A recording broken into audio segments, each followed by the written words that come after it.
actual NBA players playing in an actual NBA game. It's a scrimmage, but they were playing, and it was great to watch. And look how cool the court looked, and look how cool the arena looks. What you're seeing here, Kawhi Leonard, Paul George playing 19 minutes each as the Clippers played the Magic yesterday. George scored 18 points. In other news from down there in the bubble, Zion may be away from the Pelicans, but the team didn't miss a beat in their first scrimmage without him. They blasted the Nets in a game in which Brandon Ingram was one of 5 Pelicans in double figures. He had 12 points in 11 minutes of action.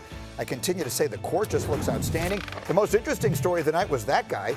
The Nuggets started 5 bigs. Nikola Jokic was playing the point, and it was Bol Bol, who was a second-round pick in 2019, who had 16 points, 10 rebounds, and 6 blocks. He's 7'2". And so those were some of the things that we got to see last night. Our Rachel Nichols was there to see it all in person, and she joins us from the bubble, and Jalen Rose is here as well. But Rachel, I'll start with you. I was so fascinated just to see what it looked like last night, and I will tell you that just looking at the images that we get to see on a TV screen, it looked fabulous. What was it like being there? What was your reaction to what you saw yesterday? Yeah, it's kind of staggering what a good job everyone did in such crazy circumstances. And it's surreal, right? Because you have NBA faces and NBA uniforms, but so much of it is different from an NBA game. Those giant video screens that you saw on TV, when you're standing on the court, they really surround you. It feels like you are inside a real live video game. And of course, you have the sights and sounds that are so different because there's no fans in the stands.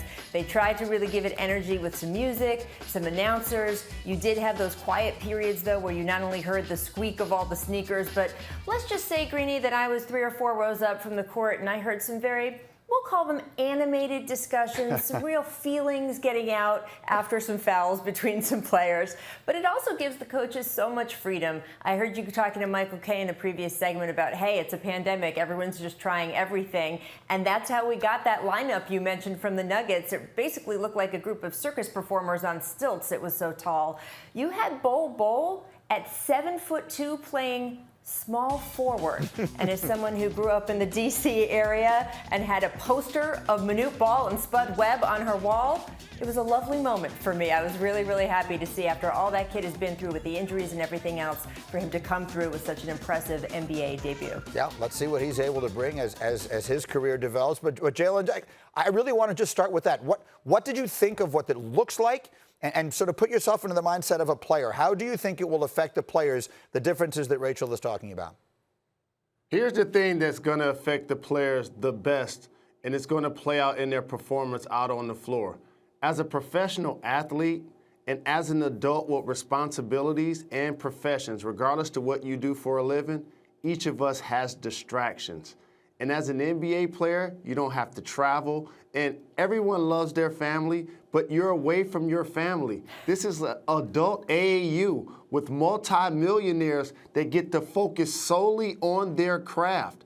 And they're in a bubble, Greeny. They're not shaking hands. They're not kissing babies. They're not doing anything except trying to stay in shape, trying to eat right, and trying to win a championship.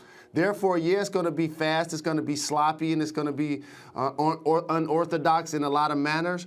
But the players are going to be faster, they're going to be quicker, they're going to be more alert.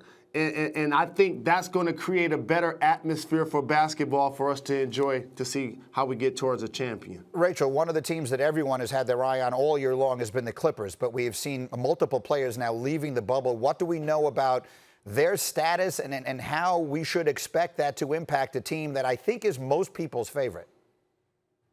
Yeah, I mean, look, we don't know when we're going to get guys like Patrick Beverley back. I know that the Clippers, I spoke to Doc Rivers yesterday, are trying to get him testing every day he is out of the bubble. That's true for anyone who's out of the who is here and then leaves.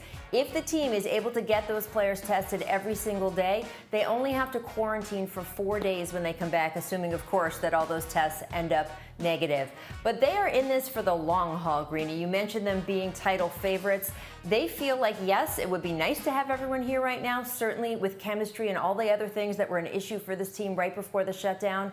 But they're looking at this as a game that they are going to be playing into October. So if right now they have a couple players who are coming in and out of just not the lineup but the bubble, they think that they can maintain that. And they certainly got a nice performance from Paul George showing them that, hey, they've got plenty of options there on the court even now with the depleted roster.